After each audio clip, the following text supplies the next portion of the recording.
Boa tarde a todos. Nesta noite que se inicia, no dia 7 de novembro de 2023, vamos dar início ao nosso evento sobre quantificação do dano moral na justiça, ou seja, nos juizados e nos tribunais dos estados. Este é mais um evento realizado pelo Instituto dos Magistrados do Brasil, em parceria com a Ordem dos Advogados do Brasil. Contamos com a presença do nosso querido juiz de direito, Eric Scarpim, do Tribunal de Justiça do Estado do Rio de Janeiro, do juiz de direito, Johnny Clemes, do Tribunal de Justiça de Rondônia, com a nossa vice-presidente da OAB do Estado do Rio de Janeiro, doutora Ana Tereza Basílio, bem como com a advogada e presidente da OAB-RJ de Cambuci, doutora Fernanda Chaves, do advogado Pedro Menezes, presidente da Comissão dos Juizados da OAB-RJ, e contamos com a organização muito bem feita pelo doutor Genilton Castilho e nosso amigo André Maia, do IMB. E este tema é muito especial e muito importante, porque é o tema que nós vivemos no dia a dia, a toda hora. Antes de iniciar as minhas observações, nesse final de semana que passou prolongado, eu fiquei na minha casa de Itaipu 2 dias sem energia elétrica, todo o condomínio. E alguns vizinhos estão providenciando uma ação na justiça do juizado na região oceânica. Eu fui um daqueles que fui bastante prejudicado, geladeira toda com tudo, os objetos estragaram, problema de falta de ar refrigerado, quase faltou também eu tive que sair para poder colocar o celular, bateria no celular, carregar, e aí queriam que eu entrasse também com a ação. Eu pensei, entro com a ação, tem que ir lá no juizado uma vez pessoalmente, depois ainda tem que fazer provas, corro o risco de ter que escanear o material. Conclusão, para depois receber R$ 1.200, eu pessoalmente não vou requerer. E deixei que os outros requeressem. Concordei. Por que eu não fiz isso? Porque o dano moral, como está, desanima o jurisdicionado. E eu, como jurisdicionado, eu perdi um pouco da animação, entusiasmo de acreditar que valia a pena eu correr atrás do meu prejuízo. Eu preferi ficar com prejuízo. E assim eu vejo as pessoas lá de São Paulo que ficaram 5, 6 dias sem energia elétrica, os outros condomínios lá da mesma região em Niterói sem condomínio, fica por isso mesmo, porque muitas pessoas recorrem, outras já não recorrem porque o dano moral não está compensando. E às vezes eu ainda penso, será que o Código de Defesa do Consumidor, as pessoas ainda sabem que é Código de Defesa do Consumidor e não do servidor, do fornecedor do serviço ou do empresário? Porque quando cai na mão de um juiz inteligente, corajoso, eu digo que o juiz de direito tem que ter 3 qualidades importantes, dentre outras, que são a sensibilidade, a coragem e a humildade. Então, quando cai um processo desse na mão de um juiz como o doutor Eric Scarpim, quando caía na minha mão, em primeiro grau, como também acredito que é o caso do doutor Johnny Clemes, eu tenho certeza que com essas 3 virtudes, ou pelo menos são deveres do juiz de direito, a indenização será razoável a ponto do jurisdicionado acreditar que vale a pena recorrer à justiça. Caso contrário, ele vai falar, não, eu vou deixar para lá, é como eu fiz. Então, bastante esperançoso em dias melhores, eu digo o seguinte, o tempo de cada cidadão é muito precioso, sendo um bem jurídico inarredável. Por isso, o valor do dano moral, quando é arbitrado, desproporcional gera a insatisfação das pessoas. Desproporcional, para ser ínfimo, é muito injusto. O desrespeito ao consumidor é crescente e a população não tem tempo a perder com problemas provenientes da má administração dos serviços fornecidos.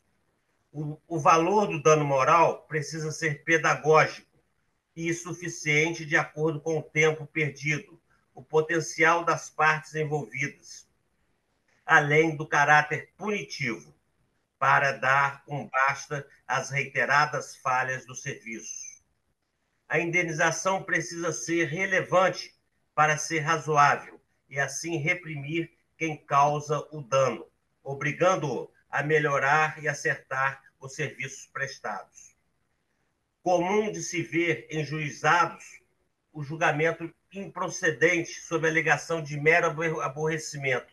Nós estamos também na época de rever o que é mero aborrecimento, porque acho difícil o jurisdicionado hoje recorrer à justiça por um mero aborrecimento. Sempre existe um bom aborrecimento que chateia a pessoa, que senão ela não iria à justiça. Como também o julgamento para julgar procedente uma ação para receber R$ 500, R$ 1.000, passa a não valer a pena se for contar o tempo para acompanhar o processo na justiça. Muitos se preocupam com a chamada indústria das indenizações. Só que, para ela não existir, basta os fornecedores agirem corretamente. Quem fornece a matéria-prima para a indústria são os próprios fornecedores. A matéria-prima são as reiteradas falhas que geram nos direitos. E aí é algo que diz de forma muito melhor o desembargador e ex-presidente do Tribunal de Justiça do Estado do Rio de Janeiro, desembargador Sérgio Cavalieri Filho, quando ele fala, entre aspas, não há indústria sem matéria-prima, de sorte que, se hoje os casos judiciais envolvendo responsabilidade civil são numerosos, é porque ainda mais numerosos são os casos de danos injustos. Fecha aspas.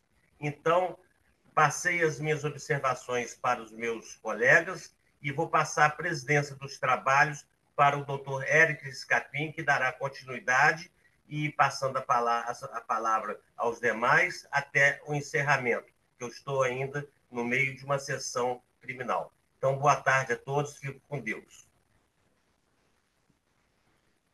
Obrigado, presidente, desembargador Peterson. Com muito prazer, né, que nós estamos aqui, todas as pessoas reunidas, para discutirmos esse assunto, né, tão importante, né, que, como o desembargador disse, está presente no nosso dia a dia. Né? Então, antes da gente iniciar nossas falas, vou passar a palavra à doutora Ana Basílio, para também começar a abertura nesse evento que é tão importante para nós. Doutora Ana. Muito obrigada, doutor Eric. É uma alegria e uma honra muito grande estar aqui em mais um evento dessa parceria extremamente exitosa entre o IMB e a OAB do Rio de Janeiro. Todos os eventos sobre temas relevantíssimos, e esse aqui, em particular, sobre um tema muito caro, a magistratura e a advocacia. Além do nosso querido presidente, doutor Eric, que é um grande magistrado aqui no nosso estado, queria cumprimentar a querida Fernanda Chaves, que faz um belíssimo trabalho à frente da OAB de Cambuci. Fernanda é uma grande liderança feminina, uma presidente maravilhosa, que dá um exemplo de mulher competente na gestão da OAB. Tenho muito orgulho do trabalho da Fernanda.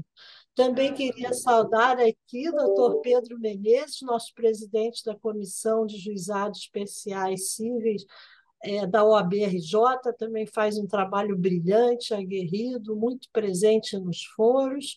Temos feito, inclusive, visitas presenciais aos juizados, né, Pedro? Também queria cumprimentar o doutor Johnny Clemes, que nos honra com a sua presença, o querido Genilton, que faz sempre organizações primorosas aqui desses eventos. E queria muito brevemente manifestar aqui, doutor Eric, a alegria de estar participando, da OAB estar participando de mais esse evento, e da preocupação que temos com o presente e com o futuro dos juizados especiais, notadamente no nosso estado do Rio de Janeiro. Nós temos detectado, nos relatórios divulgados de congestionamento de processos, que há uma tendência no nosso estado para redução do congestionamento nos juizados e expressivo aumento do congestionamento de novas causas nas varas cíveis.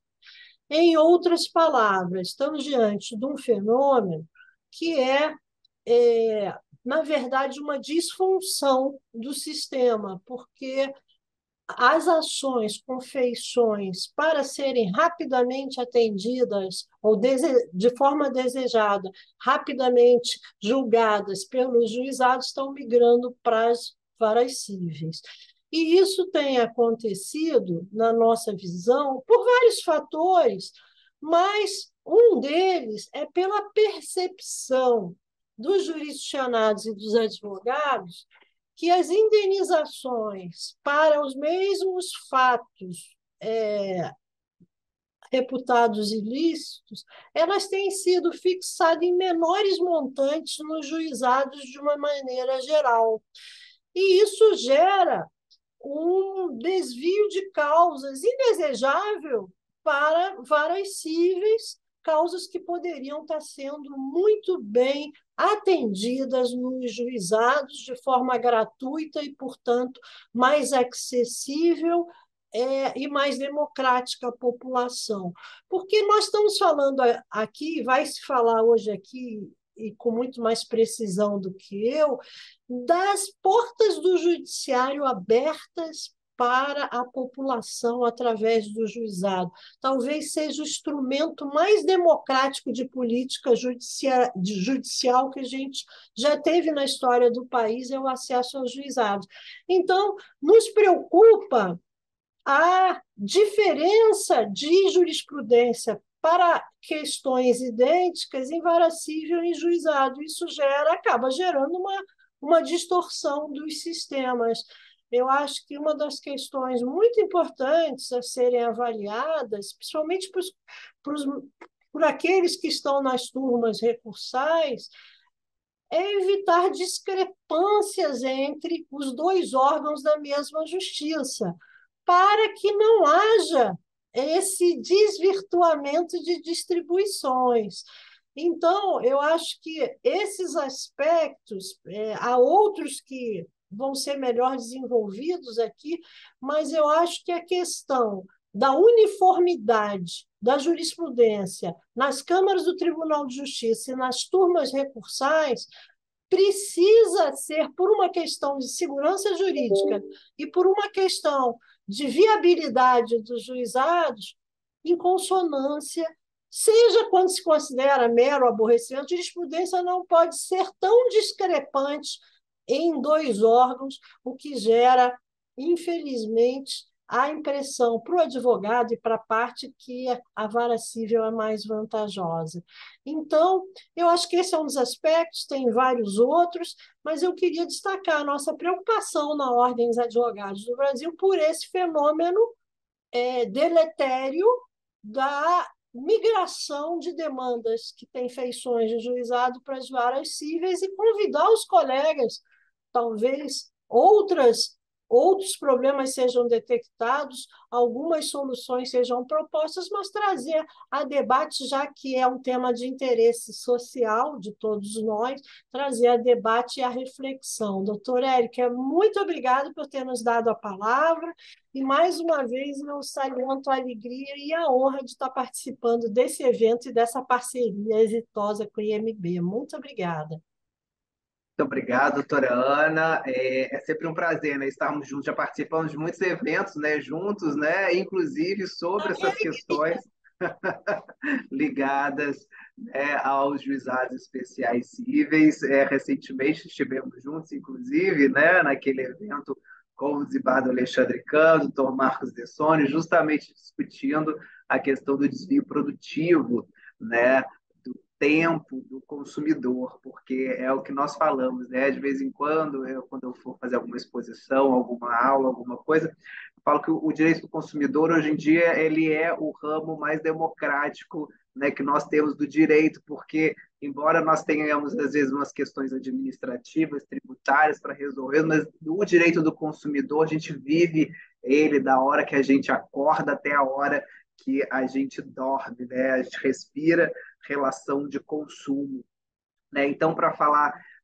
justamente sobre essa questão que envolve os juizados especiais cíveis, né, e os juizados especiais de uma forma geral, assim como o nosso tema principal, que é a quantificação da indenização da reparação por dano moral, eu gostaria de chamar nosso querido doutor Johnny Clemes, que é juiz do Tribunal de Justiça, né, de Rondônia e presidente do Fórum Nacional dos Juizados Especiais.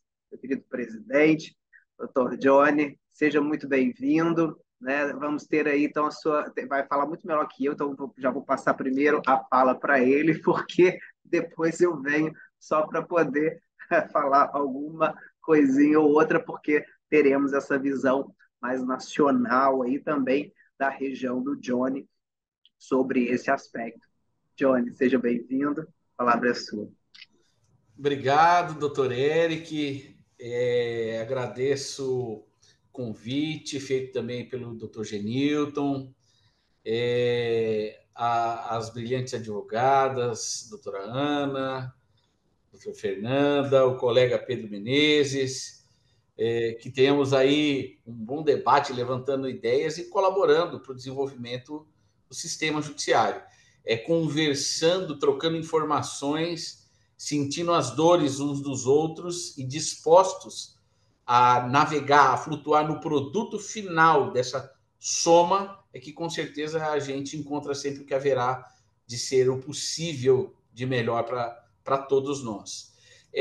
Eu vou me limitar a fazer mais provocações do que uma apresentação, para que depois, num debate ou numa outra segunda palavra, a gente possa complementar em virtude do que uns e outros falaram. Eu adianto que vou falar realmente, como o Eric falou, um pouquinho de uma visão nacional e macro-sistêmica, para depois fechar com um case daqui de Rondônia muito atual e que não é muito diferente para o Brasil inteiro, que ocorreu na aviação. Né? Tá todo mundo sofrendo com a aviação no Brasil. Né? Enfim,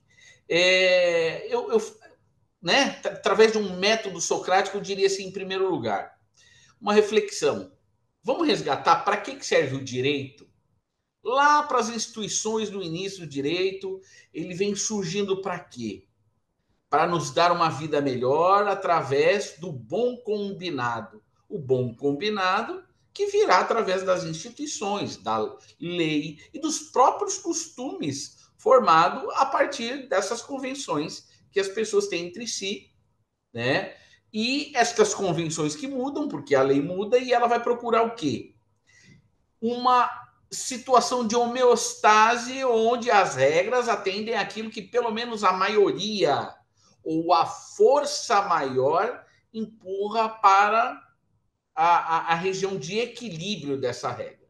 Regra que visa buscar a melhor sensação possível para todos nós, que é o justo, que é o correto. Muito bem. Então, para além desta pergunta, né, uma recordação e uma pergunta, porque há várias respostas para essa possível pergunta, né, gente? Nós vamos seguindo e vamos chegando em outros questionamentos, como a gente vai buscar lá na doutrina do dano moral e vai ver qual que é o papel da doutrina do dano moral nesse objetivo que é a existência do direito. Então, assim, a gente tem N circunstâncias, N regras, desde lá de Aguiar Dias, né, um dos grandes que enunciou muito conhecimento sobre dano moral, e eu proponho, nesse sentido da doutrina, que é muita coisa que a gente tem para falar, uma reflexão. E, por favor, eu vou tentar conduzir a palavra sem mostrar um posicionamento para o bem do nosso debate. Imagina o seguinte, se eu disser que uma indenização ela é compensatória, ou seja, ela visa compensar a dor, então eu vou tentar valorar aquela dor para dizer assim, olha, se você infligir uma dor X ou Y, e aí viriam as regras para os tipos de abalo moral, você terá que arcar com tanto. Olha só, a gente vai acabar levando isso muito para a área consumerista.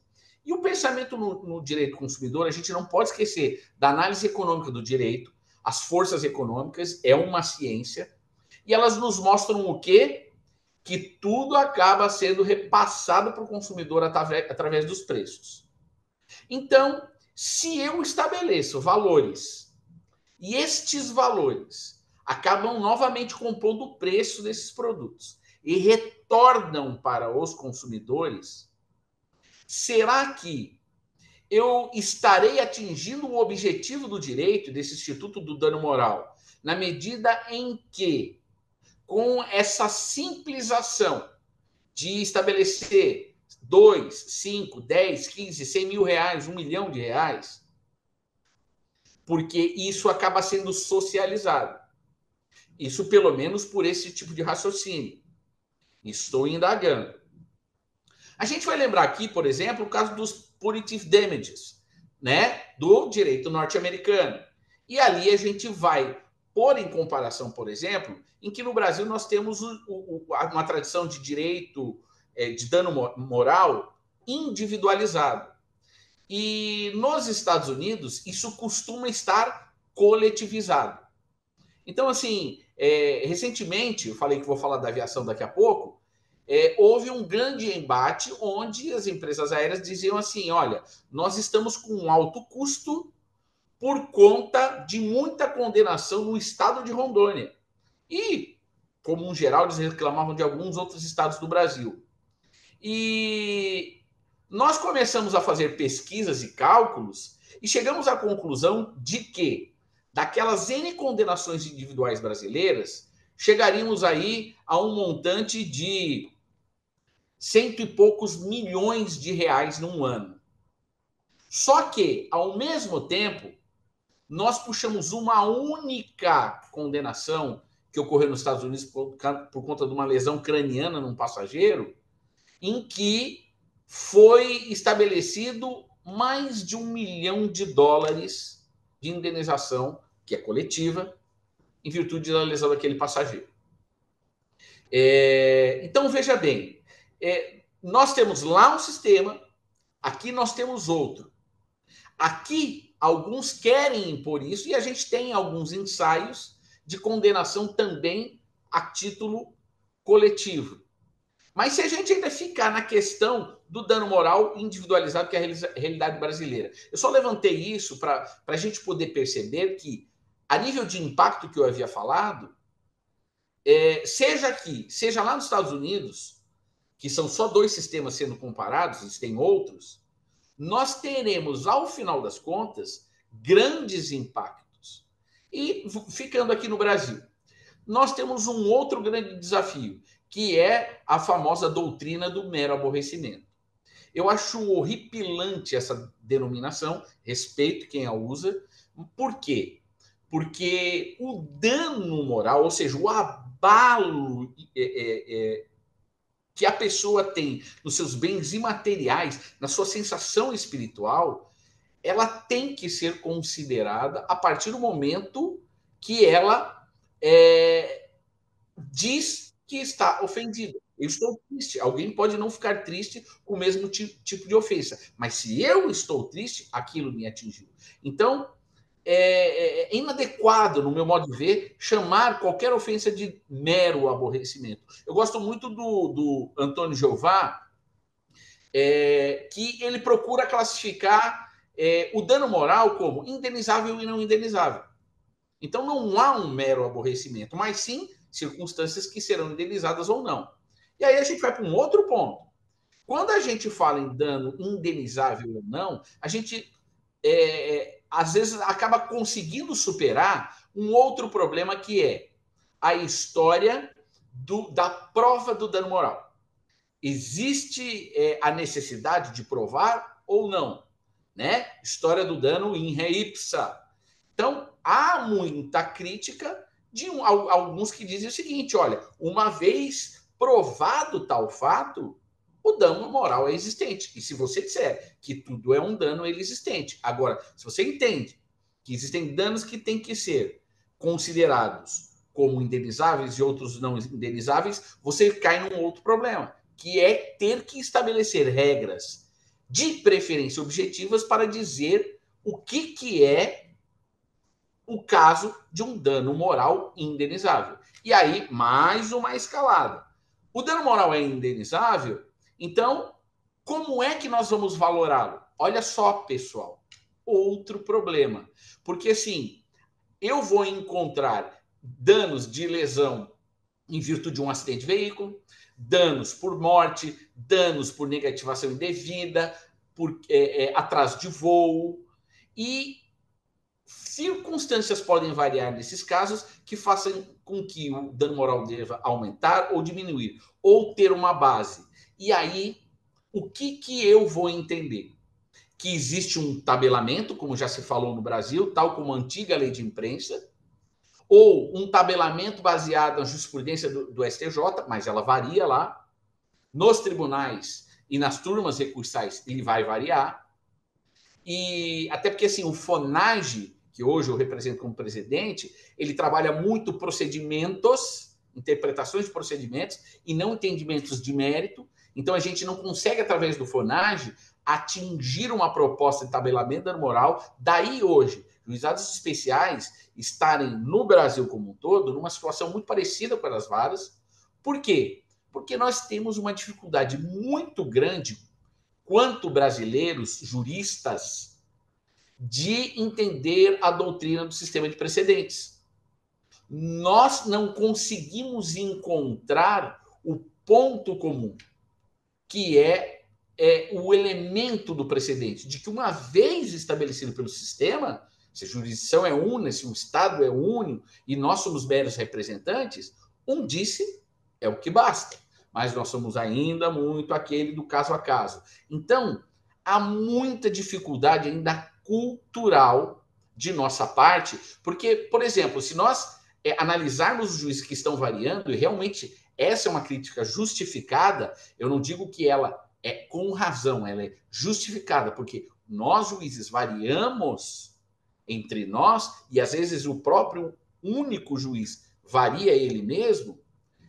Os próprios advogados variam também entre si. Ou seja, isso é uma coisa sistêmica, né? E não só na classe dos advogados, mas numa defensoria pública também, no Ministério Público. Ou seja, todo aquele profissional que está trabalhando no direito apresenta seus diferentes referenciais. Então, assim, para eu poder fechar minha palavra, depois de apresentar esses N problemas que a gente precisa superar para conseguir estabilizar o dano moral no Brasil, Rondônia passou recentemente por graves acusações da empresa Azul.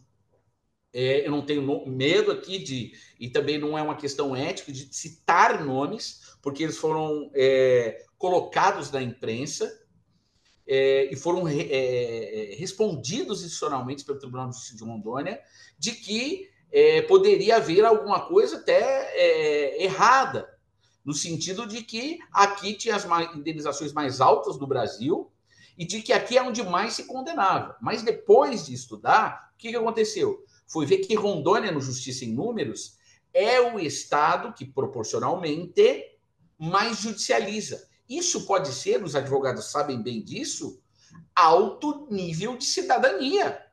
Se as pessoas estão movendo muitas ações, pode ser que elas estão movendo mais ações porque elas têm conhecimento dos seus direitos, porque os advogados estão sendo mais procurados ou eles são mais ativos, e não porque há um movimento do judiciário por isso. Então, veja que existe até uma situação oposta. Existem aqueles que reclamam das indenizações abaixando baixas e aqueles que acabam reclamando das indenizações altas, até questionando o próprio sistema, né? Pode ser que não tenha sido essa a intenção da empresa, mas isso levou a um questionamento. E olha só por que eu entro nesse caso, porque a minha proposta agora, pessoal, é assim, de todos esses levantamentos que eu fiz, é a gente pensar no fenômeno de fato, para depois poder, numa construção profissional ou até mesmo acadêmica, tentar ver quais são as fórmulas que vão nos ajudar a chegar a um resultado. Um resultado que seja justo, aquilo que estabilize como uma regra jurídica para a gente. Então, o que acontece? Rondônia estava num momento onde a gente internamente discutia muito porque os juizados especiais aqui condenavam em valores mais altos do que o Tribunal de Justiça, que tinha homogeneidade. Então, o atraso de voo aqui no Tribunal de Justiça era basicamente 5, 6 mil reais. Os juizados variavam entre 5 mil e 15 mil reais, a maioria dos valores mais altos.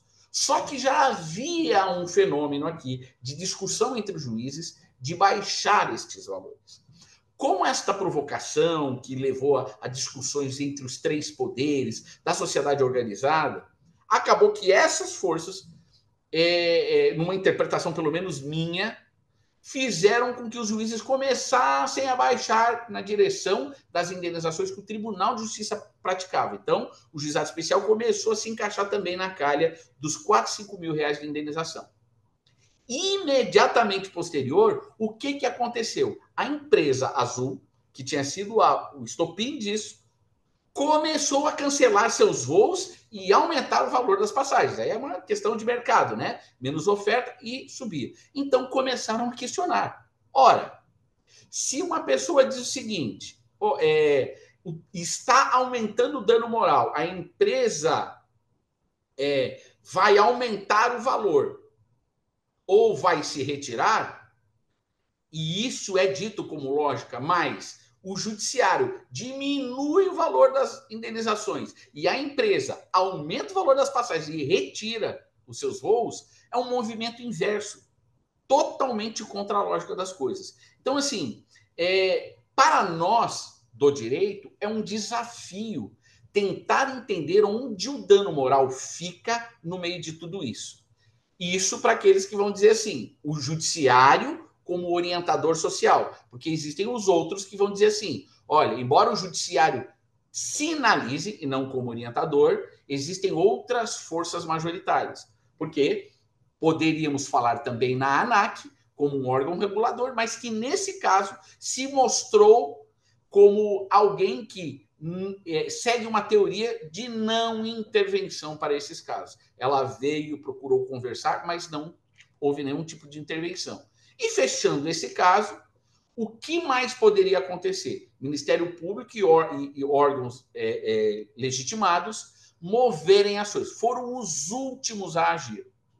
E dentro dessas ações, nada mais mudou. A gente, nesses estudos de analisar as empresas aéreas, e agora saindo da análise de uma para a análise de todas, começamos a perceber que, embora o valor do dano moral fosse o mesmo para estas empresas aéreas, com pequenas variações, mas numa faixa de homogeneidade entre elas, a empresa Latam foi aquela que passou a ter menos índices de condenação. E nós não estávamos entendendo por quê. Pode parecer que é então um movimento contra a Azul, mas fomos descobrir o quê? A empresa Latam é a empresa mais eficaz do ponto de vista da conciliação. Um outro tema bom para se conversar, que é matéria-prima dos juizados especiais e que também costuma ser critério para efeito de indenização por danos morais, empresas que buscam reduzir o dano e assim por diante. E eu termino por aqui uma análise desse caso que aconteceu em Rondônia E para deixar assim o levantamento do seguinte ponto: analisarmos se valores estão baixos ou se valores estão altos é uma questão de equilíbrio. Assim como também nos é desafio analisar como faremos para amadurecer a nossa cultura de todos os profissionais e não só os juízes, no sentido de ter critérios estabilizados para valorar, para saber o que é caso, o que não é de dano moral e se ele é necessário ter prova ou não ter prova. Devolvo a palavra aí para o colega Eric, para que a gente possa continuar o nosso debate. Muito obrigado, Johnny. Quando você me falou da questão da aviação, né, em Rondônia, na mesma hora eu lembrei dessa questão da Azul, né, que suspendeu os voos, dizendo que era justamente pelo índice de judicialização, né, do alto índice de judicialização de demandas envolvendo consumidores, né? E aí, puxando, então, né, até começar a minha fala puxando nesse ponto, né, todo ano o CNJ ele divulga o relatório do CNJ em números, né, que é aquela estatística do Poder Judiciário em relação ao número de processos, etc. Em 2022, nós tivemos uma baixa de 30,3 milhões de processos, mas tivemos uma alta de 31,5 milhões de processos. Terminamos o ano aí com cerca de 65 milhões de processos só no ano de 2022 pendentes de julgamento, né, no Poder Judiciário como um todo nacional. E grande parte, se eu não me engano, acho que a mais da maioria dessas demandas, elas advêm dos juizados especiais, principalmente do âmbito dos juizados especiais cíveis. E uma vez eu fui fazer uma fala aqui no Rio de Janeiro sobre questões ligadas às concessionárias de água e esgoto, e também existe uma pesquisa, se é possível aferir pelo sistema do CNJ, sobre os litigantes, né? Os grandes litigantes, aqui no Rio a gente até tinha, né, os top 30, né, não tem mais, infelizmente, mas isso era muito interessante se poder visualizar.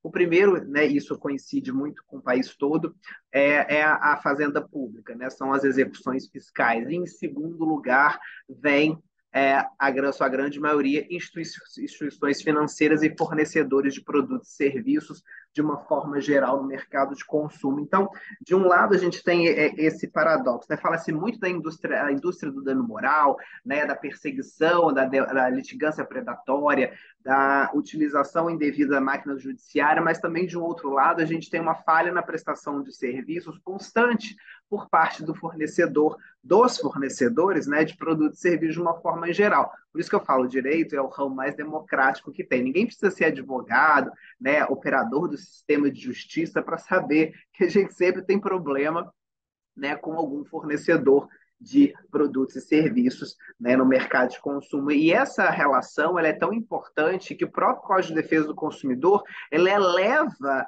a relação de consumo não como uma relação jurídica qualquer, mas como uma política nacional das relações de consumo. Ou seja, o que é relação de consumo? É política pública. E política pública, como tal, ela precisa ter um olhar um pouco mais sensível.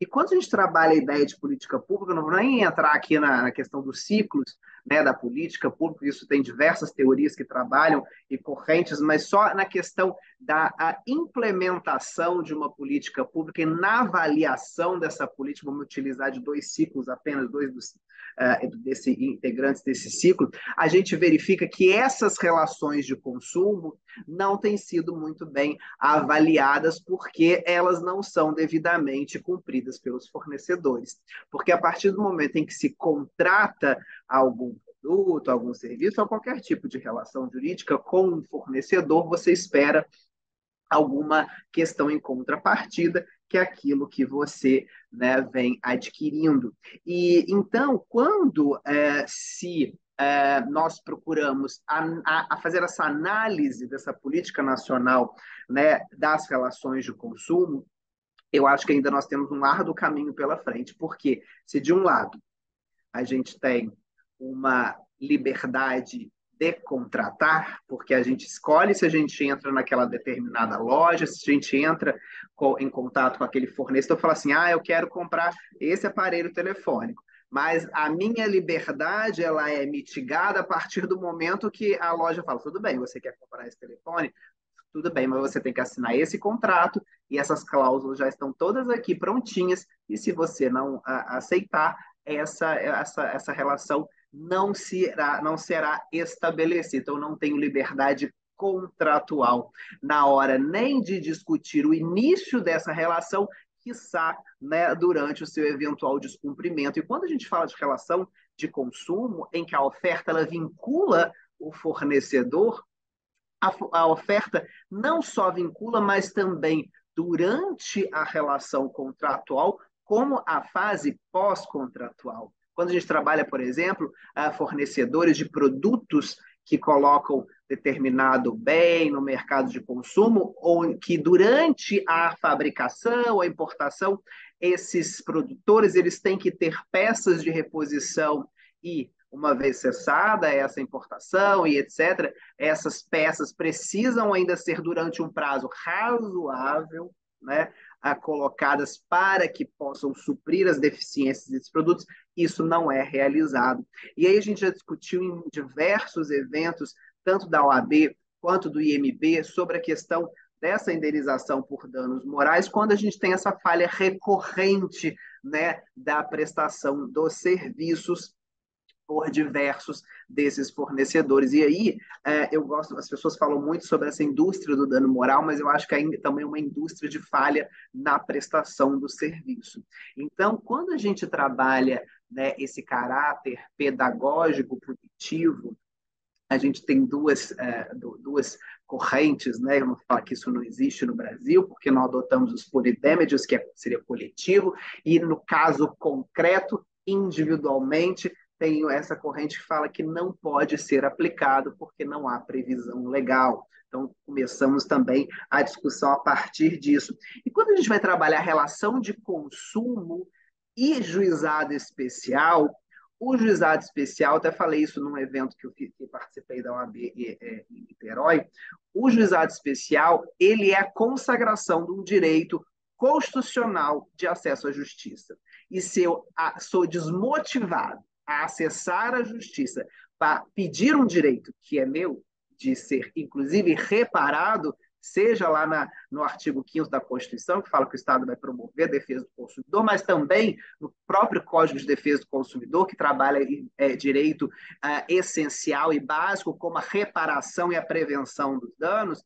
Quando eu sou desmotivado a, eventualmente, ajuizar uma ação, né, em razão de eventuais valores que não estão adequados, etc., eu acabo mitigando esse direito tão belo que é o direito de pedir direitos, o direito de acesso à justiça, do qual, né, todos nós, enquanto pessoas, nós somos titulares. Né? Então, quando a gente trabalha o tempo, né, isso foi abordado, né, inclusive pelo desembargador Peterson, a gente pode até entrar na questão do desvio produtivo, que o Marcos Delson tem a sua teoria de que é um dano existencial e, portanto, uma categoria autônoma, né, de dano moral. Eu discordo um pouco dele, mas em questão doutrinária, apenas porque, a meu ver, hoje, o tempo ele faz parte do rol de direitos da personalidade, porque nós temos direitos que foram sempre muito bem consagrados como direitos da personalidade, como imagem, honra, nome, etc., mas a sociedade vai evoluindo. Enquanto fato social, muitas vezes o direito não acompanha, né, a evolução da sociedade. Então, nós temos que ter um olhar, por isso, voltando, né, para a política pública, né, para essa política nacional das relações de consumo, o quão importante é nós entendermos o tempo na atual sociedade como uma construção de um direito da personalidade. Então, esse direito da personalidade, uma vez violado, ele acarretaria, sim, né, uma reparação por dano moral, porque nós poderíamos ter, né, a conduta um nexo de causalidade e o dano, e presentes esses elementos da responsabilidade civil, nós temos, portanto, o dever de reparação, que é um dever amplo, seja de obrigação de fazer, de não fazer, de indenizar o dano material, o dano moral, inclusive pelo tempo perdido. E muitas vezes se discute essa questão do desvio produtivo ou a perda do tempo útil. Eu também não gosto muito dessa terminologia, porque supõe que a gente tem algum tempo inútil, né?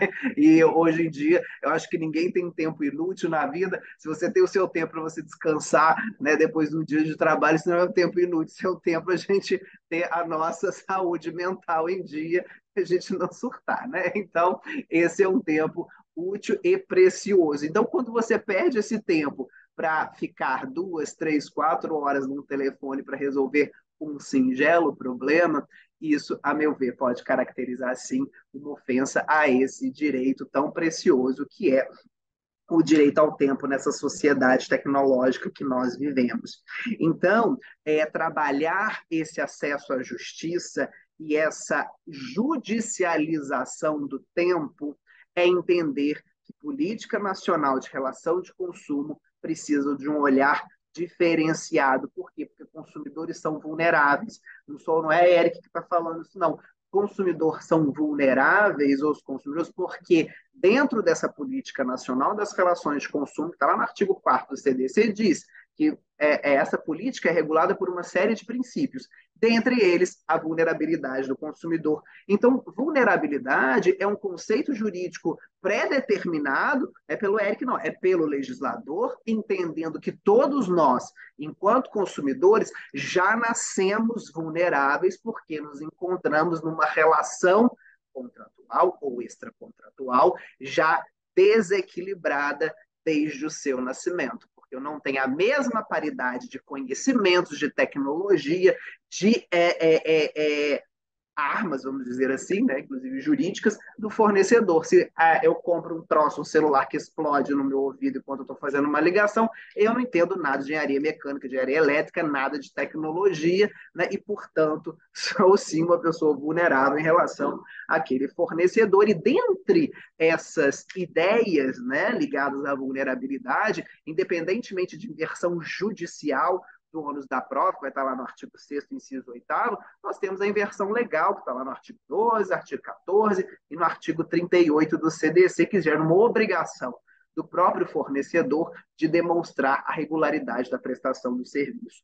Mas essa perda do tempo que pode gerar, de fato, uma indenização, uma reparação pelo dano moral sofrido, também precisa ser comprovado, porque não basta a gente também falar, eu perdi o meu tempo ligando 3 horas, mas aí eu não junto um print de um telefone, eu não junto o número de protocolos, então não basta falar, eu perdi o tempo resolvendo, eu sofri o desvio produtivo, mas isso também precisa ser demonstrado, né, por nós, consumidores.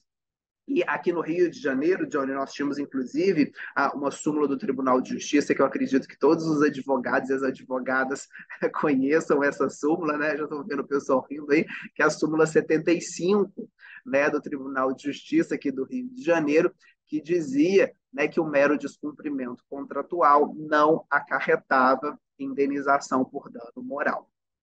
Essa súmula, né, ela foi revogada, ela não persiste mais, mas ainda assim, né, os advogados e as advogadas que aqui se encontram poderão talvez falar melhor do que eu, mas nós ainda vemos muitas vezes fundamentações nesse sentido. Então, quando a gente trabalha também essa questão da quantificação do dano moral, a gente precisa lembrar que quantificação é muitas vezes uma questão subjetiva de cada um, como o Johnny disse. Às vezes, porque nós não somos neutros, essa neutralidade, não estou falando Eric enquanto juiz, não, estou falando Eric enquanto Eric. Essa neutralidade, ela não existe, nós somos feitos, né, dos nossos valores, do nosso meio de crescimento. Então, talvez o que incomoda a mim muito não incomoda uma outra pessoa. Então, isso tudo precisa ser ponderado no caso concreto, porque essa quantificação da indenização por dano moral, ela perpassa por vários critérios, inclusive as consequências daquele dano, as circunstâncias nas quais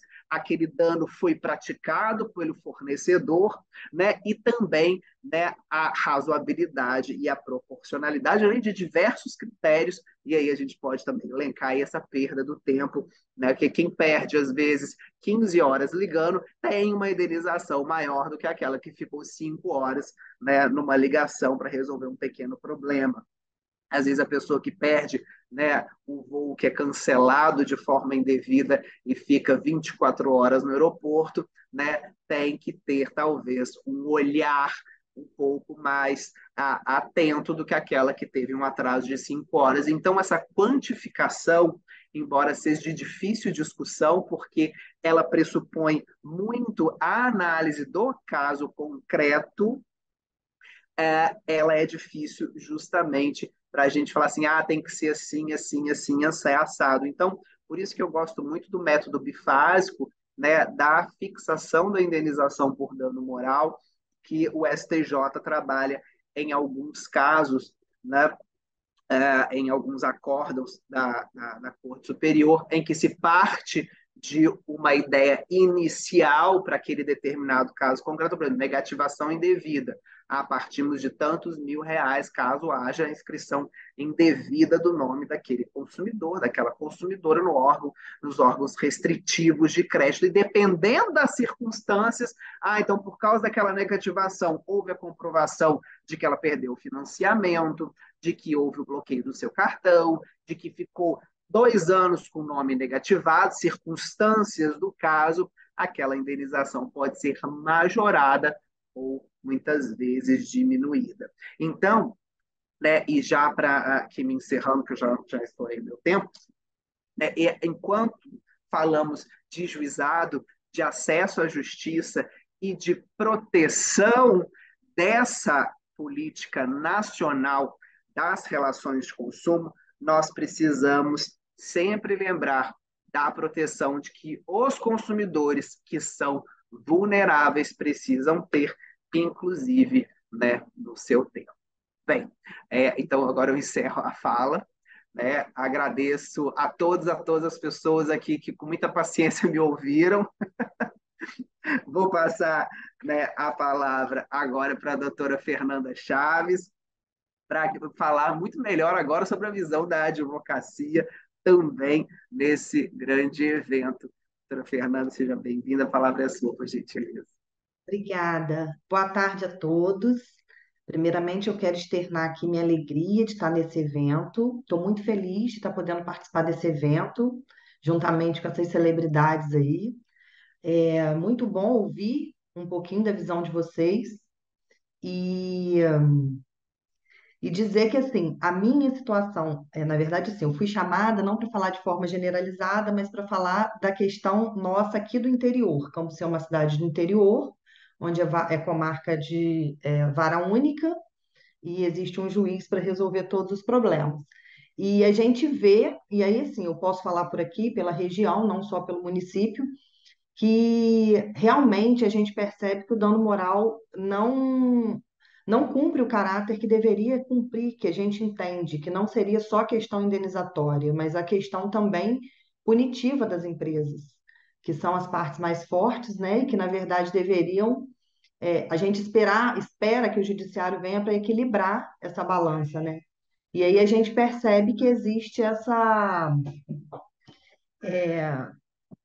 esses valores que desestimulam realmente não só os consumidores, como também nós, advogados, porque a gente vê que cada dia que passa, os valores estão menores, as indenizações estão mais banais. E o que a gente espera, na verdade, que na verdade, quando a gente é procurado pelas partes, pelos clientes, a gente é procurado para gerar, para trazer esse direito dele, né? O que ele espera é isso. E aí a gente ingressa acreditando que o judiciário está aí para proteger e muitas vezes a gente não tem essa proteção. Então, de fato, a gente se sente muitas vezes assim, impotentes, sem ter muito o que fazer diante desse contexto. Mas entendo também, conforme foi dito pelo doutor Johnny e até pelo doutor Eric, que é complicado, a gente entende que é complicado julgar, é fácil estar aqui e falar, mas está na situação de de julgamento não é fácil. Eu entendo que esse dano moral tem que ser, sim, muitas vezes comprovado, porque os casos não são idênticos, as situações não são semelhantes. Claro que tem que ter um padrão básico, mas muitas vezes o dano daquela pessoa é muito além do que é o padrão da normalidade, atinge outras questões, e isso tudo deve ser ponderado. Concordo que muitas vezes a prova é imprescindível também, mas penso que as empresas muitas vezes se utilizam disso para continuar gerando os danos. Porque quando o dano quando a condenação é arbitrada em valor ínfimo, a empresa acaba não correndo atrás de solucionar o problema. E muitas vezes as condutas ficam reiteradas por falta de uma punição. E aí, por que não resolver? Porque se na verdade é, as indenizações começam a ser justas no sentido de doer um pouquinho no bolso da empresa, e aí cada caso é um caso. Tem empresas de grandes portes que tem que ser uma indenização talvez maior para que possa sentir. Elas vão se ter mais interesse de solucionar o problema. Então, por que que continuam cometendo tantos erros? Talvez se essa indenização fosse mais firme, mais forte, mais justa, que é o que eu entendo de justa, talvez essas empresas ficariam mais inibidas de praticar tantas irregularidades e as atitudes reiteradas. Quando o doutor Eric fala de escolha, que é, a gente escolhe a empresa com quem a gente quer fazer a contratação e tudo mais. Muitas vezes a gente não tem essa oportunidade também. Porque, por exemplo, quando a gente vai contratar uma empresa de abastecimento de água ou de abastecimento de luz, a gente não tem oportunidade de escolher.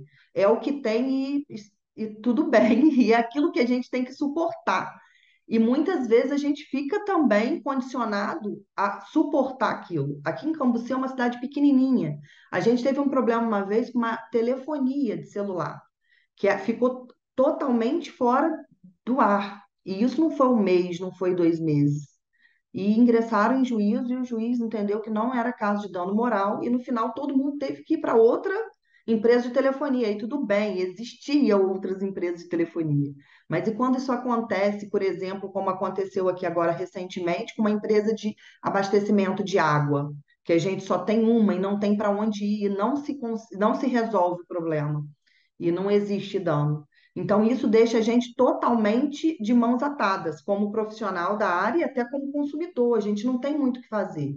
Então, assim, a gente sente sim essa necessidade de ver a justiça agindo de forma mais coercitiva para fazer com que essas empresas errem menos, busquem errar menos. O erro acontece, principalmente com grandes empresas, mas a reiterar os mesmos erros direto, todo dia, toda hora, eles não estão preocupados em resolver o problema. Não vale a pena, é custo-benefício. As condenações são tão pequenas que o investimento para resolver um problema, de repente, não vale a pena. Então, assim, o que eu penso é que, na verdade, eu entendo a questão da quantificação é difícil, eu imagino, mas eu entendo que existe uma necessidade de haver essa questão desse caráter sim punitivo, para que evite que aconteça, que continue acontecendo essas atitudes reiteradas, como a gente observa. O doutor ali falou a questão das empresas de voo, e elas chegaram a ponto de falar: eu vou, se continuar desse jeito, eu vou ter que retirar. Vai ter que retirar porque não consegue corrigir, porque não consegue melhorar o atendimento. Mas como assim? Então a gente tem que ficar à mercê do péssimo serviço, do péssimo atendimento, porque a justiça tem que concordar que não pode penalizar alto, porque essas empresas têm que continuar erradas e os consumidores têm que, de repente, aceitar isso e conviver, porque não tem opção, muitas vezes, de uma outra prestadora de serviço com o mesmo serviço, no caso. Então, assim, é um apelo. Eu concordo com o doutor também quando ele diz a questão do mero aborrecimento. Eu acho essa expressão péssima, porque assim, cada um sente, cada um sabe a dor. Às vezes, um dano que para mim eu falo que não tem cabimento, outra pessoa sente, sente real, entendeu? Então a gente sabe que cada pessoa sabe a dor que sente, cada caso é um caso, e aí assim, é muito difícil o magistrado, na condição de que vai avaliar e que vai dar aquela sentença, ponderar. Eu entendo quando eu tento me colocar no lugar de vocês. Mas, assim, é muito complicado para a gente também estar lutando e ver que parece que não estão nos ouvindo. Às vezes a gente tem essa sensação, como pode ficar dessa forma? A gente está aqui pedindo, mostrando, clamando, implorando, e parece que a gente não está sendo ouvido. E a gente espera da justiça a satisfação do direito da parte, a gente espera que a justiça seja feita. Então a gente está pleiteando isso porque a gente realmente espera isso. E a indenização, claro que ela é importante, e é importante sim. Eu acredito assim que grande parte, na maior parte das vezes, a indenização não vai reparar o dano da pessoa. Ela vai talvez minimizar. Reparar nunca repara como deveria reparar. Mas eu acho assim que as atitudes reiteradas elas deveriam ser punidas com mais firmeza. As empresas continuarem dessa forma. Então, as empresas, como o doutor falou que antigamente tinha aquela lista dos rankings, né, das 15 mais. E aí era aquele absurdo. E você vê que é o mesmo problema. A mesma coisa sempre da mesma forma. E por que que não mudam? E por que que não melhoram? Por que que não? Eu acho assim, eu não consigo aceitar. Eu acho isso uma coisa inadmissível e por isso que eu entendo que o que a gente busca é mais firmeza do judiciário em relação a isso, a questão de firmeza para modificar, porque a gente espera que os serviços sejam mais bem prestados. Enfim, eu entendo que a gente percebe aqui, na verdade, na nossa comarca, a gente vê que muitas vezes, quando um serventuário ou quando um magistrado passa por uma situação semelhante, ele começa a ver de outra forma. Então a gente vê assim que às vezes eu me pergunto o que está faltando, porque não tem a impressão que a gente tem muitas vezes é que existe uma proteção dessas grandes empresas que a gente não consegue entender. Peraí, por que isso? E isso gera para a gente, de fato, um esgotamento e um desestímulo. Eu trabalho hoje com o juizado, eu advogo nessa área, mas eu confesso que eu estou desestimulada. E o que a doutora Ana falou no início é uma coisa muito real. Muitas vezes, se a pessoa tiver gratuidade e justiça, eu não entro no juizado. Eu estou indo para a vara civil, porque eu não entendo que compensa o juizado. Porque o juizado parece assim, a sensação que a gente tem é que muitas vezes está de qualquer jeito, vai passando, as sentenças não são fundamentadas, entendeu? Então eu percebo muitas vezes, eu não estou dizendo que é o caso dos doutores, claro, os senhores falaram de uma forma muito clara para a gente, mas muitas vezes é isso que a gente nota. São sentenças que bem pouco fundamentadas, as provas não são vistas, e muitas vezes tem dano, ou quando tem dano, um dano mínimo que eu entendo que não vai corrigir nada e não vai reparar ninguém. Então, assim, o meu apelo aqui hoje é primeiramente agradecendo a vocês, né, que falaram, e eu concordo muito com o que vocês falaram, mas que o judiciário tem esse olhar mais atento às necessidades das partes, dos consumidores, que são as partes mais fracas, e que muitas vezes nós não temos escolhas, a gente só tem aquele ali. E se a gente tivesse escolha, provavelmente a gente não ia naquele ali. Então, que olhasse com carinho mais especial, porque realmente essa balança precisa ser equilibrada. E só quem pode trazer esse equilíbrio para a gente são vocês. De toda forma, muito obrigada, não vou me estender mais. Obrigada pela oportunidade, obrigada pelo espaço. Obrigado, doutora Fernanda. Eu acho que as ponderações da senhora são ponderações que reverberam em todos nós, né? Porque quando nós somos lesados, né, enquanto consumidores, a gente sempre pensa, né, nessa reparação daquilo que nos afeta, né? Então, assim, se eu fui afetado dessa forma, né, às vezes a outra pessoa não se afeta, por isso que às vezes é muito subjetiva essa questão, né? Tem até uma pergunta aqui falando, como a senhora falou que é do interior, né, e tem essa questão da comarca, falando sobre cada comarca onde há, por exemplo, entendimento sobre microempresa como consumidora, se não poderia ser, né? Então nós temos entendimentos que aí são entendimentos judiciais de cada um, né, que são passíveis, né, inclusive de recurso, né? Mas o Johnny, como então presidente do FONAGE, tem até, né, um local de fala muito melhor do que eu em relação aos próprios enunciados, né, do FONAGE, que embora, né, não sejam vinculativos, eles trazem essas orientações, né, para todos os operadores e operadoras do direito, né, Johnny?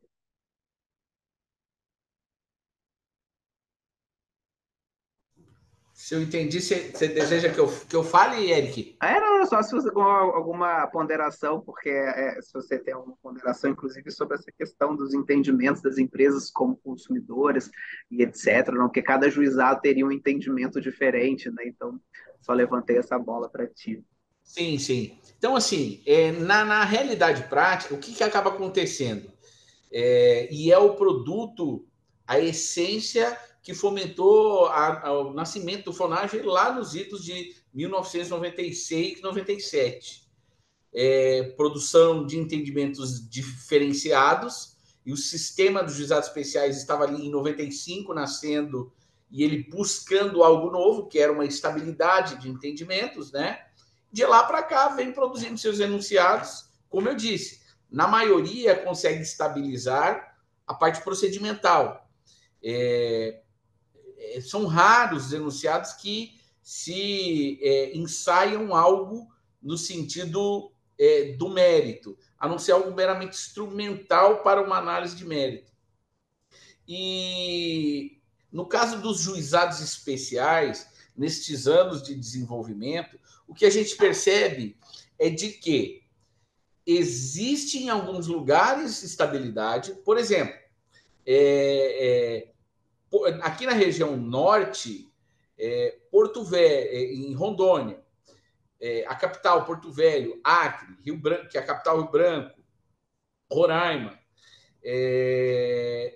também são lugares em que, talvez por serem menores, há uma aproximação maior, os juízes talvez conversem mais e existe uma estabilidade maior em quantificação de dano moral. Porém, quando nós vamos para lugares maiores, há um afastamento maior, os juízes não estão em conversação, a gente vê uma diversificação grande. Então, principalmente um estado como São Paulo, tem N turmas recursais e N turmas unificadoras dos entendimentos das turmas recursais, né? E aí nós vamos ver variação. Por quê? Por não haver essa aproximação e interlocução dos seres humanos, dos julgadores, acaba que os critérios são diferenciados por causa daquilo que eu havia falado, cultura. E a gente fala, em tese, em buscar referenciais. Mas, ora, a gente não sabe andar com os referenciais, que é a cultura de precedentes, ou, ora, os referenciais mudam. Né? Que aí a gente olha para tribunais, para STJ, e eles mesmos estão mudando. E aí isso é um complicador grande. Então, assim, qual é a ponderação que eu faço disso e ligo ao sistema dos juizados especiais? O que acontece com os juizados do Brasil inteiro quando vem para os juizados especiais? Conversação dos líderes de juizados especiais. Então, convivo com o Eric, com a desembargadora Tereza Cristina Gaulia, né? E vários outros colegas nossos, o desembargador Joaquim também, da parte de GCRIM, né? Que são líderes e que levam de volta para o seu estado uma liderança de buscar os colegas e fazer isso. Isso acontece em outros estados. Acabei de passar em Pernambuco, participei lá do FOGEP, o fórum, que é o FONAGE regional, né? O fórum do estado de Pernambuco. Então, os juízes que estão arraigados nessa sistemática de buscar agregar os demais e debater para tentar alinhar entendimentos são aqueles que vão conseguir produzir esses resultados. Aonde o Johnny quer chegar? Em talvez sinalizar uma solução. Eu sou uma pessoa muito pragmática. Vocês me viram aqui eu ensaiar, mencionar alguns doutrinadores, mas eu procuro não ficar muito na academia, a não ser que seja um ambiente só lá da academia. E aqui tentar construir sistemas que vão nos levar aos resultados desejados. E quando eu falo em conversação, eu havia falado na minha primeira palavra também, logo ao abrir a minha palavra, da importância de advogados, magistrados, operadores de direito se aproximarem e terem um ambiente de conversação e de construção. A gente está num mundo polarizado, né? Vai se distanciando, e não só fica difícil de conversar, mas acaba que o pensamento fica distinto. Né? E para poder fechar essa ponderação, falei do sistema dos juizados, a importância do FONAGE, tem o CONAGE hoje, muito ativo no CNJ, que junta não só os os juizados estaduais, mas também os federais, existe um elemento que vem aí da gestão do ministro Fux, que é o Núcleo 4.0. O Núcleo 4.0, gente, a gente não pode esquecer que são unidades que são assemelhadas a uma unidade judiciária que pode ter competência ampla para o Estado todo. Eu conversava agora há pouco com a direção da companhia energética daqui. Ela começou a aceitar condenações um pouco mais elevadas em menor tempo. Olha só, gente. Chegou a elevar em R$ 1.000 a condenação por danos morais e um tempo de tramitação que era de 1 ano e 8 meses para 6 meses no Núcleo 4.0. Eles gostaram. Resposta: estabilização de entendimento. Então, não necessariamente... É uma falácia, às vezes, a gente dizer assim, o advogado está reclamando porque abaixou o valor do dano moral. Isso é uma falácia. Por quê? Porque, no caso que eu estou falando para vocês, uma empresa que gostaria que abaixasse e está achando bom que aumente, por quê? O aumento pegou os casos merecidos. Enquanto que os casos imerecidos, onde havia oscilação de julgamentos, passou a haver estabilidade e, para além, porque a estabilidade podia ser errada, né?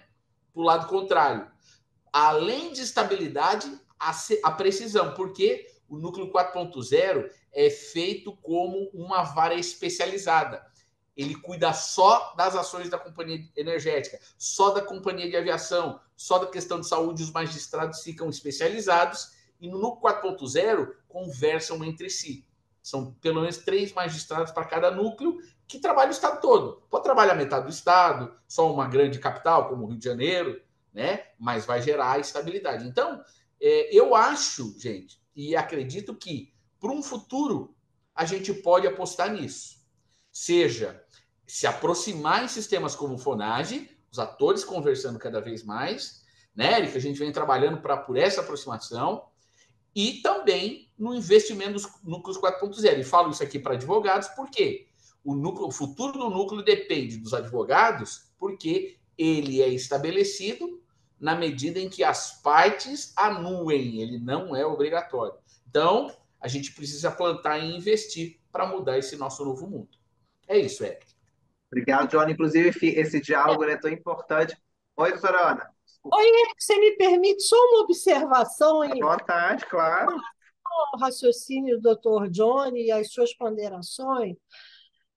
Eu acho que a questão da valoração do dano moral, ela sempre vai ser uma questão a ser muito debatida, porque o caso concreto pode justificar ou não uma valoração. Uma noiva que perde o avião da Azul e por isso não se casa, tem dano moral maior do que aquele que de férias e foi no dia seguinte para as suas férias e perdeu um dia de férias. Quer dizer, eu acho que tem graus a serem avaliados pelo magistrado.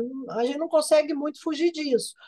O que eu acho que, no caso específico do Rio de Janeiro, mais preocupa é a questão da segurança jurídica. Se eu tive uma negativação de uma empresa, eu não posso receber R$ 1.000 ou R$ 800 no juizado e receber R$ 5.000 na vara civil, porque é a mesma tutela jurisdicional que se postula.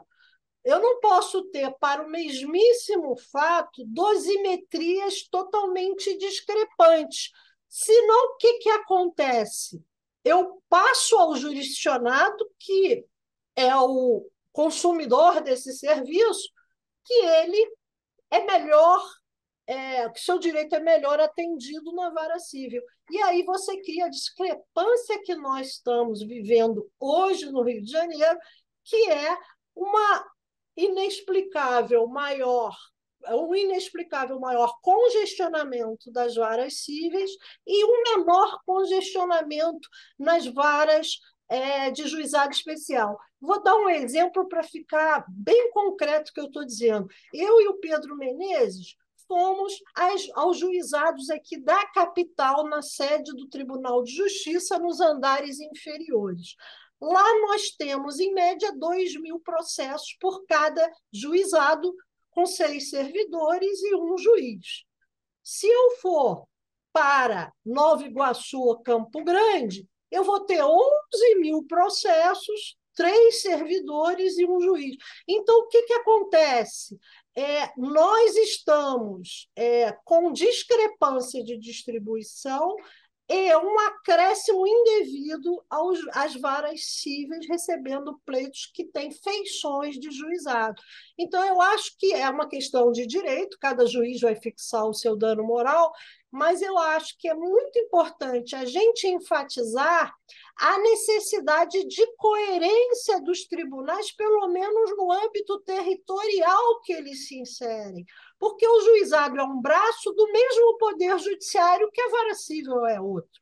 Então, essa coerência eu acho muito importante a gente recomendar para os operadores de direito. E recomendo também para os advogados que citem no juizado o que o Tribunal de Justiça está julgando e vice-versa, porque a uniformização traz uma estabilidade, né? O que a gente não pode é ter 2 pesos e 2 medidas para o mesmo fato, né? Eu acho que era só essa colocação.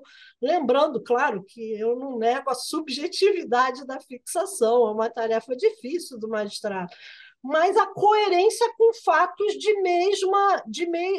mesma natureza e mesma aparência, né? 2 noivas perdendo aviões da mesma companhia não podem receber, uma que entrou no juizado R$ 800, a outra 5.000, ou o mero aborrecimento no juizado e a outra 15.000. Enfim, a gente cria instabilidade social que o direito busca evitar, né? É verdade, doutora Ana, e por isso que esses diálogos e esses eventos são muito importantes, né?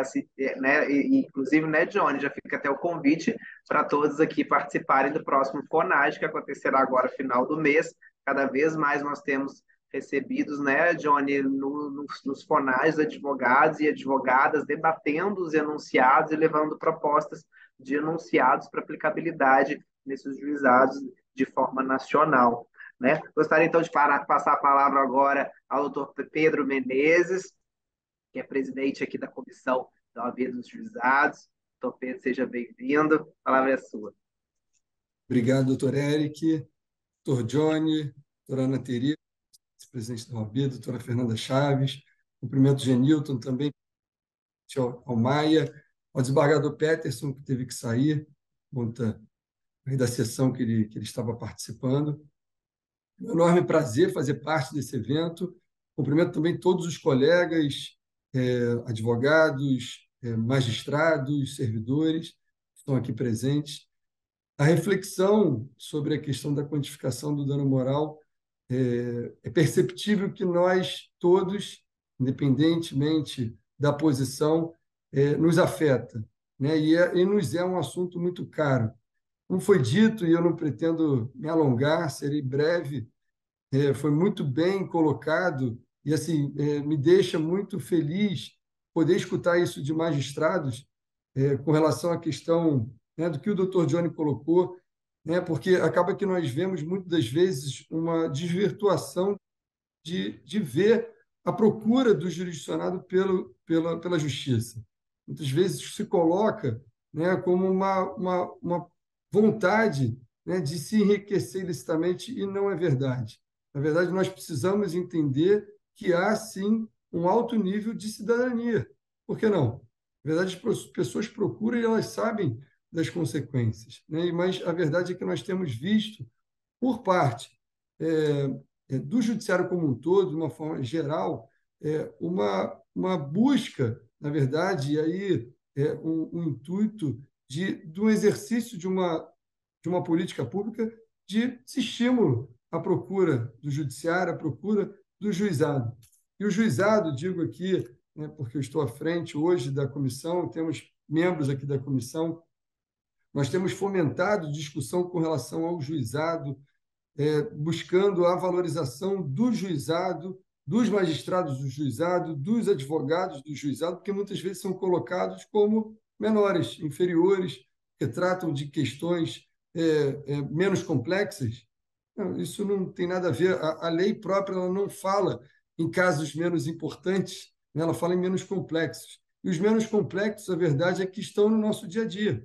são que o jurisdicionado, o cidadão, ele procura resolver.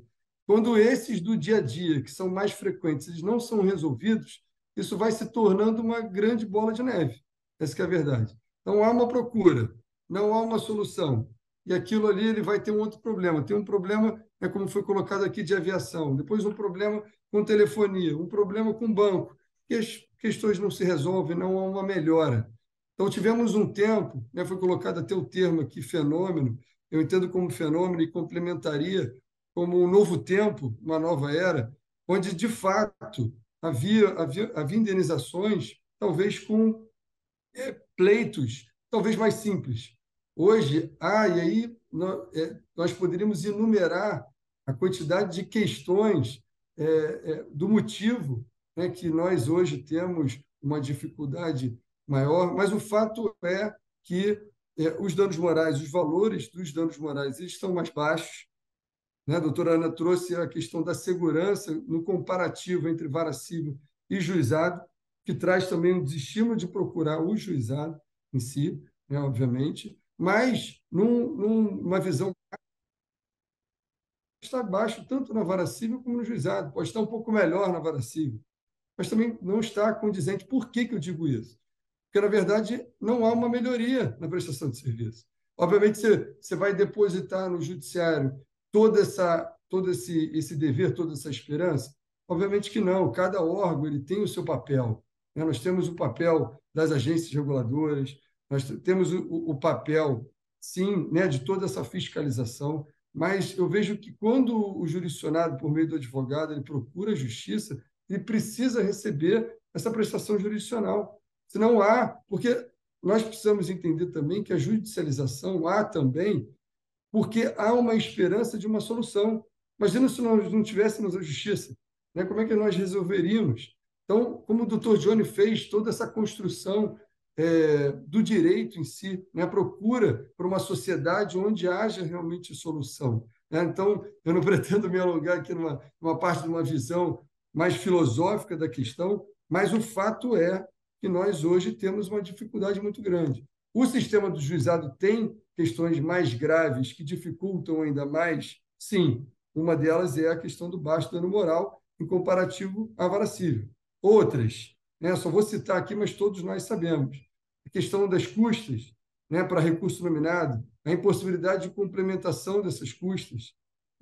E aí a gente está falando muitas vezes em valores de dano moral que ficam em torno de 2, 3 mil para custos de 2, 3 mil. Aí você tem uma sentença improcedente, você vai recorrer custos de 2 mil para tentar ganhar um dano moral de 2 mil, 3 mil. Então, não compensa. E o sistema do juizado, a Lei 9.099, ela não possibilita que se reaveja as custas. Então, você tem um grande problema com relação ao juizado, que vejo como mais grave, sim, a questão dessa falta de comparação, a falta de uniformização entre realmente os órgãos dentro de um mesmo sistema, órgãos que representam o Estado.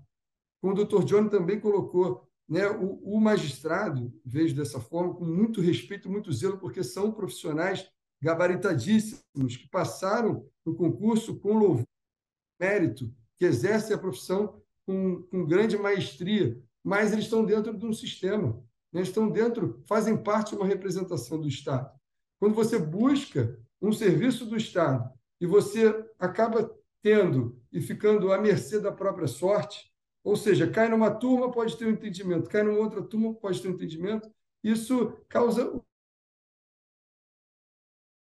uma insegurança, causa, na verdade, um desestímulo do jurisdicionado procurar a justiça, e ele fica o quê? Ele fica com prejuízo. Melhor ficar com prejuízo. Então, nós temos identificado, como a doutora Ana colocou, nós temos estados presentes nos juizados, nos fóruns, conversado com magistrados, conversado com advogados, com servidores, e nós temos identificado, isso é uma fala uníssona.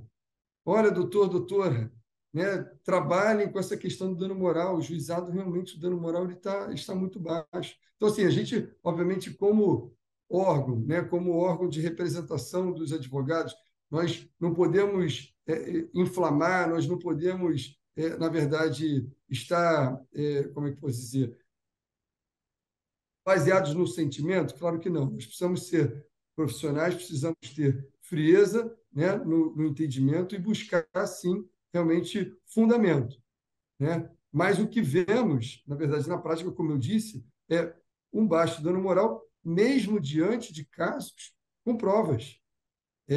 Eu me deparei com uma situação agora recente, aqui no Tribunal do Rio de Janeiro, que, por sinal, é um dos mais caros do país, ou seja, você para recorrer, você gasta realmente um valor muito alto, né? E, como eu disse, frisando novamente, ainda tem a dificuldade do recolhimento de custas, que nós não fomos formados para isso, nem os magistrados, né? Mas não fomos formados para recolher custas, e se nós tivermos centavos a menor, nós teremos esses recursos desertos, que nós temos buscado, né, doutor Johnny, não sei se teve que sair, mas junto ao FONAGE, essa mudança de entendimento para que possibilite essa complementação, mas, enfim, não é o assunto de hoje, mas nós temos identificado, com relação ao caso concreto, a pessoa, né, e eu fui a fundo, quando ela fez a reclamação para a comissão, eu fui a fundo do caso, a questão de negativação indevida, e ela demonstrou a prova, né, da negativação indevida.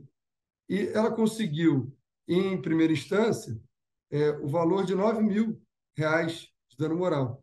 Foi para a turma recursal e a turma recursal baixou para R$ 300. Eu fui a fundo, eu falei, olha, é muito estranho isso, eu vou a fundo. Aí a gente tem uma outra dificuldade na turma recursal, né?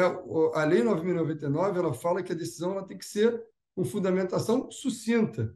E aí não tem fundamentação nenhuma, né? Entendo que o valor do dano moral para esse caso é R$ 300.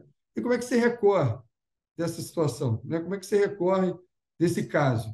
Então, assim, de fato, no juizado, a gente tem muitos obstáculos. Tem o obstáculo das custas, tem o obstáculo, muitas vezes, da falta de fundamentação, tem o obstáculo, muitas vezes, de chegar, demonstrar, né, enfim, a repercussão, seja por um recurso extraordinário, né, ou seja por uma reclamação constitucional para o STJ, e acaba que o entendimento do STJ, que foi, na verdade, proposto, né, como orientação, que é o método bifásico, como o doutor Eric colocou, ele acaba muitas vezes sendo esquecido. Sendo bem sincero, na prática, nós não vemos, muitas vezes, a adoção desse sistema. O sistema que, no meu modo de ver, de fato, ele evitaria muitos problemas. Porque você sai de uma, né, de uma simples subjetividade, como foi colocado, né, de um sistema de arbitramento, e passa por um sistema talvez misto, de arbitramento com tarifação, onde há, de fato, já um entendimento de um tribunal superior sobre determinado assunto. E vai caber ao magistrado daquela causa ele avaliar quais são os detalhes, quais são os dados específicos daquele assunto que podem gerar um dano moral maior. Mas, infelizmente, o que nós escutamos em eventos que já promovemos na OAB é que, olha, eu tenho um entendimento desse e é isso. Ou seja, não há uma abertura para realmente um diálogo, um entendimento com relação ao que esse lado, e aí não digo do advogado em si, mas do jurisdicionado, ele está passando, né? Foi citado num dos eventos, não sei se o doutor Eric já teve acesso a essa teoria, eu acredito até que a doutora Thais Curti esteja presente, que é a teoria da adequação inflacionária dos. E aí, obviamente, nós estamos tratando também dos casos provados, dos casos que há fundamento, mas nesses casos, e aí adotando, né, a teoria que o STJ trouxe, o que a doutora Thais ela identificou nessa pesquisa que ela fez? É que julgados, eles citam outros julgados, e esses julgados, eles são, na verdade, muitas vezes, de períodos muito anteriores. Ela foi, né, citando esse exemplo, não sei os anos aqui, mas vou dar o exemplo, um julgado que citava um outro julgado, né, de 2012. Em 2012 citava um de 2008, que citava um de 2002. E ele, né, pegava esse valor de 2002 e aplicava para hoje. Obviamente, é uma simples aplicação, não vejo que é dessa forma, olha, mas precisa haver, de fato, no meu modo de ver, no magistrado, quando ele olha, e no advogado também, quando ele pede, obviamente, esse entendimento. Olha, né, o dano, a situação naquele momento era uma, né? A possibilidade financeira da sociedade no geral, né, diante de um salário mínimo, era uma, hoje é outra. Então, e aí, nesse evento que nós tivemos, foi colocada essa questão dessa teoria, que o magistrado que esteve presente, assim, foi super respeitoso, mas demonstrou um posicionamento que me fez refletir. Ele falou: olha, doutor, tudo bem, essa teoria, né? Existe esse entendimento, né? Digo, esse fundamento, mas eu, na verdade, por exemplo, eu tinha um entendimento sobre negativação indevida lá atrás que era um, ou seja, eu aplicava talvez 5.000 lá. Hoje eu já acho que a negativação indevida ela não é tão prejudicial assim. Eu já entendo que é menos, é R$ 2.000. E aí você fica realmente numa subjetividade que você não sai, né, desse sistema e não sai diante de uma segurança, como foi colocado, né, desde o início até aqui. Então, na verdade, né, a OAB ela tem buscado, doutor Eric, de inúmeras formas, seja pelo trabalho de mentoria, seja através desses eventos, buscar cada vez mais capacitar e dar ferramentas para os advogados na hora do ajuizamento da ação, de você elaborar a ação, não só de elaboração, mas quando você atende um cliente, você realmente direcionar o cliente para a forma que vai melhor atendê-lo, né? Seja por uma solução alternativa de litígio, né? Hoje, cada vez mais tem sido utilizado, por exemplo, o consumidor.gov, Reclame Aqui, entre outros canais de reclamação. Mas, mesmo diante disso, mesmo diante dessas reclamações, mesmo diante dessas possibilidades de solução, o que nós vemos do outro lado não é um interesse, muitas vezes, numa proposta, numa solução conciliatória. E aí isso vai acabar respingando aonde? Por exemplo, na conciliação. Quando você não tem decisões que talvez venham a afetar, venham a impactar, o interesse pela conciliação é cada vez menor. Você vai ver nos números, o senhor até citou a questão do CNJ em números, né, que são dados que o CNJ acaba extraindo no final do ano. Você vai ver que a conciliação está cada vez menor, ela está menor. E aí um dos aspectos, né, não é só esse, mas um dos aspectos, sim, é a questão do baixo dano moral. Com baixo dano moral, você acaba não... É melhor esperar, né? Não vou resolver, é melhor esperar, deixa entrar com a ação, vamos ver primeiro se entra com a ação, né? Porque a dificuldade de entrar muitas vezes é grande. Se entrar com a ação, vamos ver o que vai dar. Né? Se der, enfim. E aí a postura a gente vai vendo que as coisas se repetem, as coisas não mudam. Né? Então, fica aqui, na verdade, só o meu posicionamento diante do que eu tenho visto com relação às reclamações dos advogados.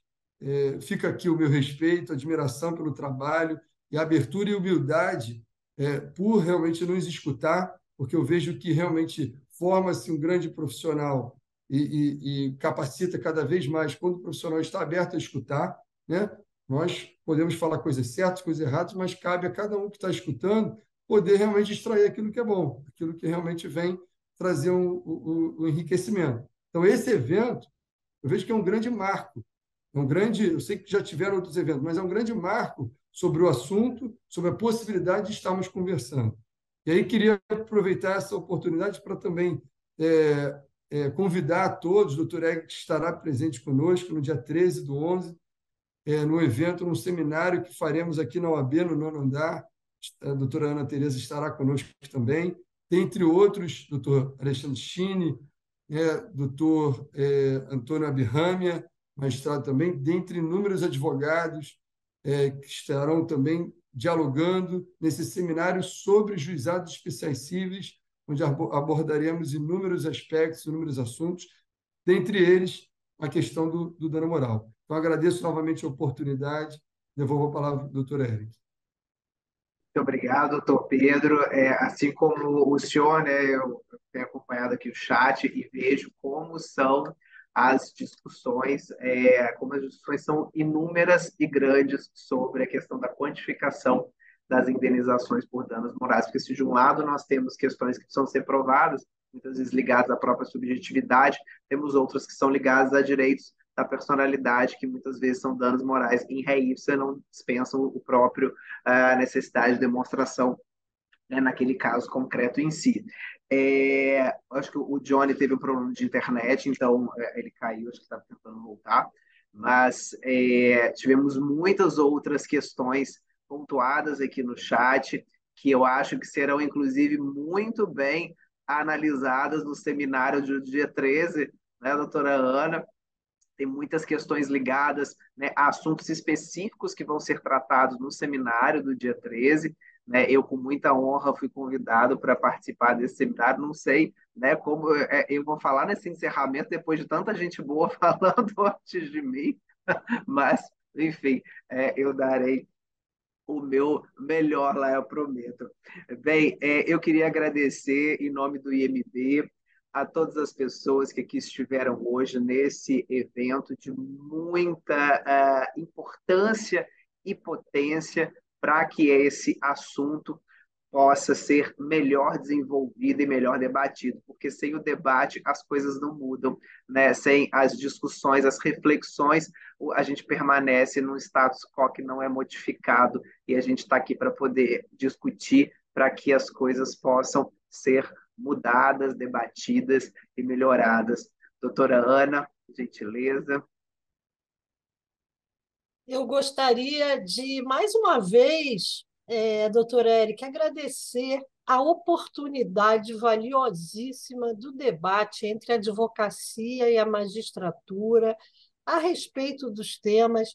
Eu tenho certeza que a nossa atuação em parceria, trocando ideias, construindo juntos soluções, eu tenho certeza que ganha a sociedade. Então, a gente só pode exaltar o excelente trabalho que o IMB está fazendo, que é um trabalho pioneiro, né, de trazer o debate sobre temas relevantes, ouvindo diferentes perspectivas, para que todos nós alcancemos o objetivo da magistratura e da advocacia, que é atender bem a sociedade. Né? Então, agradecer mais uma vez essa oportunidade para parabenizar a todos aqueles que falaram com muita consistência e conteúdo nesse evento. Muito obrigado, doutora Ana. Um agradecimento especial também ao doutor Genilton e ao André pela organização do evento, né? Que sem eles esse evento certamente não poderia acontecer, né? Então, hoje, né, Eric? Nós sim, eu tive a gente chegou a ter 150 na sala online ao vivo em um determinado momento, eu estava acompanhando. Então, agradeço muito a doutora Fernanda, o doutor Pedro, a doutora Ana, né, a doutor Johnny, a todas as pessoas que estavam aqui nos assistindo, desembargador Peterson, Genilton, André, um grande abraço e espero ver todo mundo no dia 13 lá também, né? Eu vou chegar cedo para poder assistir os outros falando. Vai ficar gravado no YouTube.